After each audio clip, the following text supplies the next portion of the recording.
All aboard! Ladies and gentlemen, boys and girls, football fans of all ages, I am Spiky. You've now arrived in my train of thought.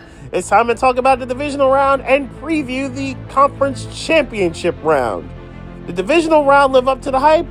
Probably not, but we're going to get into it all the same. Let's get to business. Yes, Houston did get robbed on some calls. The roughing the passer call on Will Anderson? Yeah, that was a really bad call. It looked like, okay, the referees got this right in real time, but it turns out, no, they didn't. And you got the unnecessary roughness, where Mahomes was sliding, and in truth, he wasn't hit. It really was the Texans' defenders that hit each other, and not Mahomes. And Mahomes still gets the credit. Yeah, that's another one in real time that looks all right, but no, it turned out it really wasn't. Thank goodness they didn't get the diving call. But now that we got the officiating stuff out of the way, I think we do have to be real with this. Kansas City was the better team. Kansas City was absolutely better. They made far less mistakes. Houston made a lot of penalties that were good calls and also helped them lose, to be honest. Yeah, there was a couple other ones that Houston got penalized for that they probably shouldn't have. The pass interference that happened in the middle of the game wasn't a great call, but Houston also got in their way with holdings, illegal formations, ineligible men downfield. Like, Houston got in their own way. And no penalty flag in the world was going to help them with their special teams, because my goodness. Tommy Fairbairn missed a kick badly, and it had one blocked, and then the extra point, which I think was really the end of the game, that's what ended it to me, was, they missed the extra point after Houston did all that to try to tie the game, and then they don't tie the game, and it felt like the air went out of the Houston balloon. Kansas City goes back down the field, they take care of their business, they score, even after the Mahomes flop, or the Maflop, if you will, to Travis Kelce, who for some stupid reason, Houston decided, we're not going to cover 87 today. Yeah, this is a horrible life choice. Kelce takes care of business like he always does in the playoffs. Mahomes does too. Kansas City was the far superior team. People could go cry about the bets they lost because of the safety. Kansas City moves on to another AFC Championship game at home, their 6th and 7th seasons. Houston, no shame. We all expected you to lose. Some of us probably expected it to be worse, but you take the L. So this game in Detroit was insane. All the points in the second quarter, all the mistakes the Lions made, the fourth downs that both teams went for, absolutely insane. Let's get to the second quarter, though, because that really is kind of where things changed. We got the Goff fumble early that Washington prevented a score from. It might have been a touchdown from. But then you get the second quarter, and you get the Commanders, who could not be stopped. And in the second quarter, you get the Lions, who couldn't stop making mistakes. The Goff pick six, and yes, there was a head-to-head hit, like no question, helmet to helmet. But you get the pick six there. I think Washington probably scores anyway. And then you get the NO and the end zone to end the half. Another 7 points potentially that Detroit leaves on the field. Meanwhile, Washington was just ridiculous in the quarter and takes control of the game. And it, honestly, in the second half, even though Detroit tried their best to try to get this to another score, it never felt like Washington was going to lose this game once it got to halftime, to be honest. And that's just kind of upsetting for a team that did everything Detroit did. They win 15 games. They were the best team in the regular season. They had the best wins in the regular season. And you're one and done. It is as Detroit Lions of a season as it could possibly be. Last Saturday was a Detroit sports fan nightmare, if you will. You had the Pistons getting beat by the Suns. You had the Lightning blowing out the Red Wings. And then you have this. A painful Detroit Saturday. Or a Saturday, as they are known for in Motown. Lions, I think, will be back, but it's going to be a whole lot harder without both their coordinators, Aaron Glenn to the Jets and Ben Johnson to the Bears. It didn't even take a week for this to happen, but it went down. And for Washington, the greatest rookie season that we've ever seen has another chapter left in it. We'll see what they do against one of these two teams, the Eagles, the Rams. And this turned into the Winter Wonderland that I think a lot of people were expecting it to, and it made the game all the more interesting in the sense of, okay, Blizzard games are fun to watch. The other part of this being, the Rams were clearly affected by the snow. How do we know this? The fumbling. Matt Stafford couldn't control the ball for several plays. Kyron Williams had a devastating fumble after it looked like the Rams were going to take control after the safety. Kellen Moore really might have been a low-key op in this game for Jalen Hurts because Hurts injures himself, injures his knee, and Kellen Moore decides, we're going to play this like he's normal Jalen Hurts. This was not a great idea. This just turned out this didn't look out so well. He was a sitting duck at points in the pocket. No bueno. What was bueno was Saquon Barkley. Saquon Barkley, always bueno. As he had incredible runs in the snow, 200-plus yards, and was absolutely cooking. Jared Verse, how loud he was going into the week, he was loud during the game, too, with his play. He played really well, but there was just no stopping Saquon Barkley. The Rams have learned nothing from the game in Los Angeles. Anyway, even with all of this, the Rams still had a shot to win, and it felt like the Rams were going to win, thanks to the Puka Nacua catch, and now the Rams are inside the Eagles' red zone. Then there's Jalen Carter. Bears, you are not off the hook for this. Y'all could have taken Carter and not taken the Eagles trade at 9. Instead, the Eagles bribe you, and it wasn't even a good bribe. And then the Eagles take Carter, and now everyone's like, this is a terrible idea. This trade was bad then, it's worse now. Carter is looking like an absolute demon up front, and he basically wrecked the rest of Matt Stafford in the Rams season.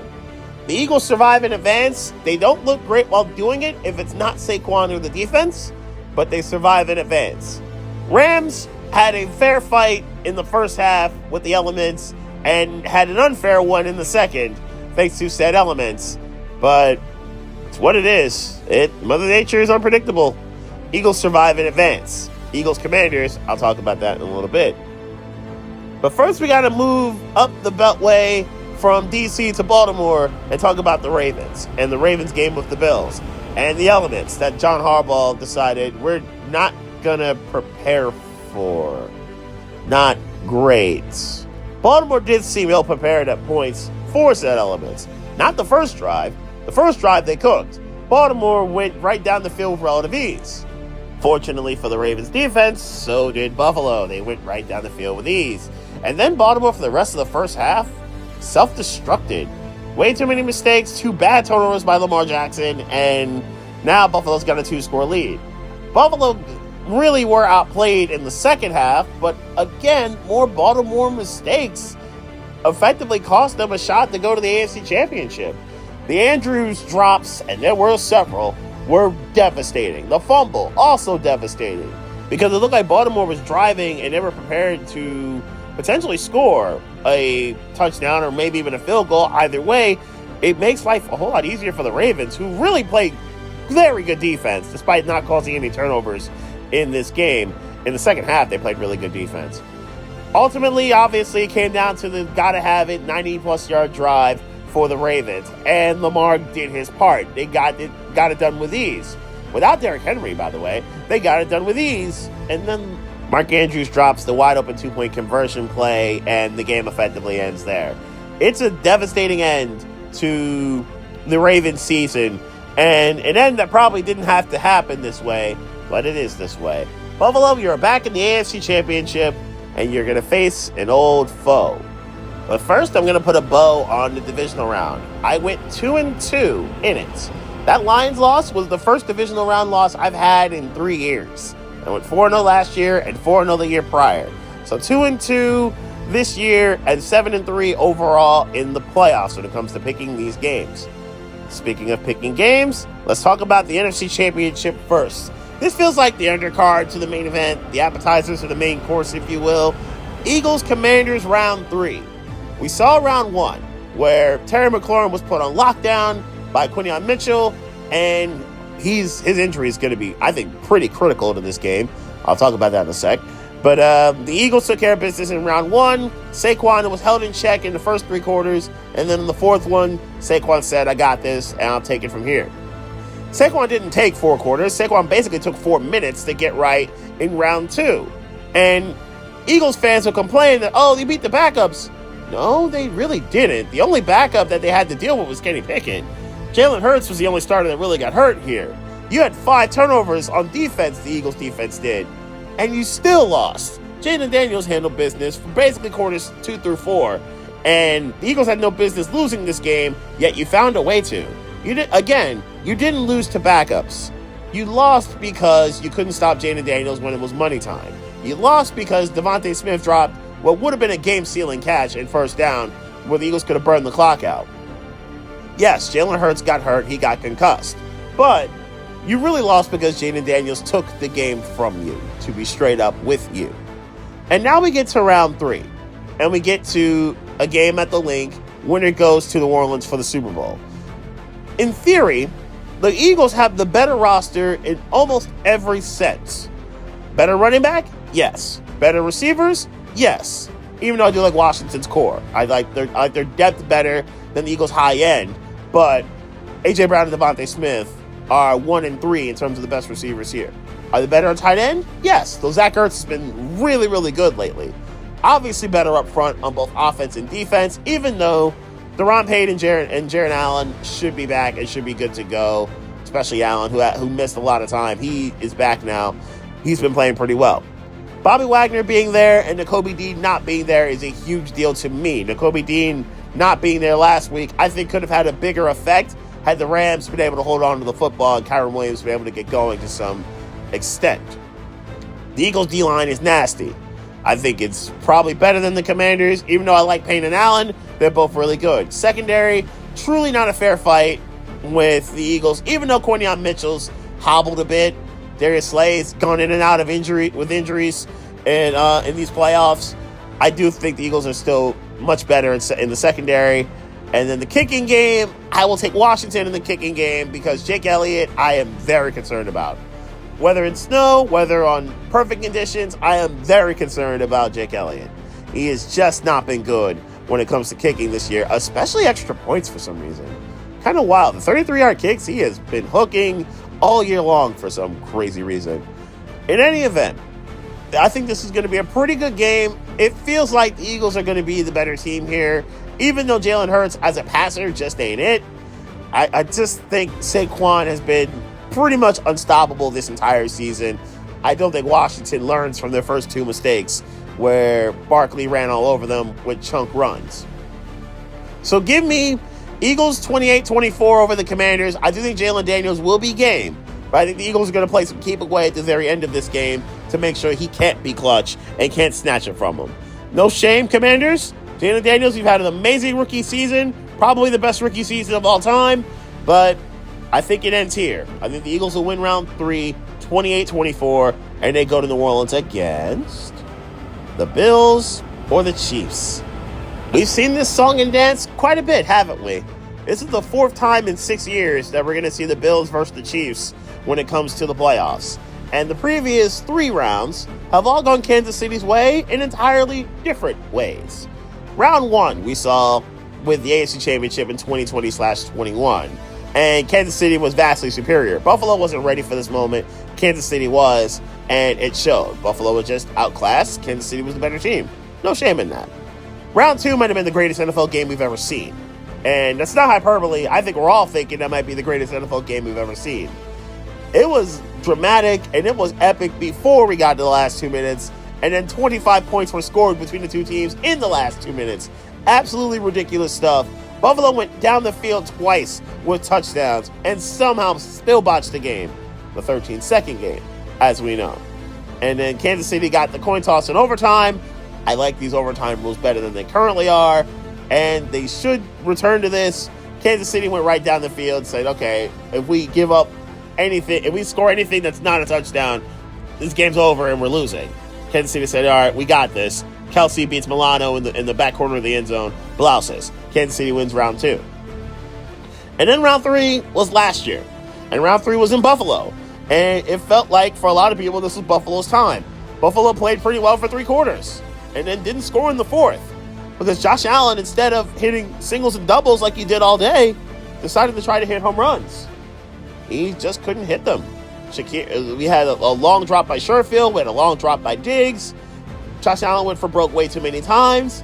And then we got the modern day wide right from Tyler Bass from 44 yards out. It was hooking in, and then it hooked out. Isaiah Pacheco ran the clock out and said blouses. Kansas City wins round 3 in what we all thought would be the most devastating loss in modern day Bills playoff history. This is since, I'd say, 2010. New City Miracle is also pretty devastating, but we ain't talking about that right now. What we are talking about are the obvious usual suspects. Mahomes, Kelsey, and Reed, McDermott, Allen, and James Cook. We talk about the usual suspects in Buffalo, who have become a little unusual, in a way, because Josh Allen is proving that he can do it with a below-average cast of characters, we'll say. Not named James Cook. James Cook has handled business. But Dawson Knox and Dalton Kincaid at tight end. And we talk about the receiving corps, where Mac Hollins is leading it, which is kind of wild, but true. I wonder what he'll try to wear this week at Arrowhead this time. It is bizarre that man showed up in shorts and Buffalo got a blizzard. Wild. Anyway, good stuff by the Bills last week, whose defense is healthy and their defense is rolling. Well, I shouldn't say healthy, because Taron Johnson got hurt, Taylor Rapp got hurt, Christian Bedford got hurt. Now, from what I'm understanding, Rapp is out, which is a devastating loss. However, you do get Bedford and you do get Taron Johnson, so they're relatively healthy. Buffalo's defense is probably the healthiest it's going to be for this moment, for this stage. Milano back, and Bernard back, and Von Miller showed up with a huge fumble recovery last week. It's Buffalo's defense is going to be as healthy as it's going to be. Against the Tribal Chiefs, it will have to be this way. Kansas City doesn't have too many devastating injuries on their defense. Obviously, their offensive ones are well known, without all the receiving corps that's been decimated the entire year, but it hasn't really mattered because Kansas City's here anyway, and Mahomes makes plays anyway. It's just how it seems to be. Kansas City wins games ugly. They win games like the 23-20 style games, as opposed to the 30-plus they used to put on teams, I should say. AFC Championship game, and with Kansas City's defense, they played so well this year. George Karlaftis was a menace last week, and Chris Jones was getting busy last week. They were able to make plays without really causing turnovers against the Texans, and the Chiefs were just bend but don't break. You know Spagnuolo's going to have a couple blitzes for Josh Allen. You know he's going to have some plays to learn from the previous matchup they had this season. The only loss Kansas City has this year, why it's not 17-0 at this moment in time, Buffalo. They went to Orchard Park, and Josh Allen was the better team. Was the better guy. Buffalo was the better team. Allen made the gotta-have-it 4th-and-2 run and scored on it. Mahomes made a couple mistakes, 2-0s, and one at the end especially to seal it. And Buffalo was the only reason why there's no undefeated teams left in the season. But this is a different animal, and this is a different type of stage. And Buffalo's never been able to get over this hump. I don't think they get over it here either. Give me 24-21 Chiefs. Give me Harrison Butker to make the game-winning field goal, as opposed to a Buffalo Bill missing a game-winning or game-tying field goal, because that was the game-tying field goal that Tyler Bass missed last year. So one more time, I'm going to go 28-24 Eagles. I'm going to go 24-21 Chiefs. And we get the Super Bowl that I think a lot of people are dreading. So what Super Bowl do you think we're going to get? Are we going to get the Super Bowl I'm predicting of Eagles-Chiefs? Are we going to get the opposite of Bills-Commanders? Are we going to get Bills-Eagles? Are we going to get what seems like the most unlikely in Chiefs-Commanders? Post your picks below. And you already know that Lincoln Financial Field will be the first stop on my next train of thought.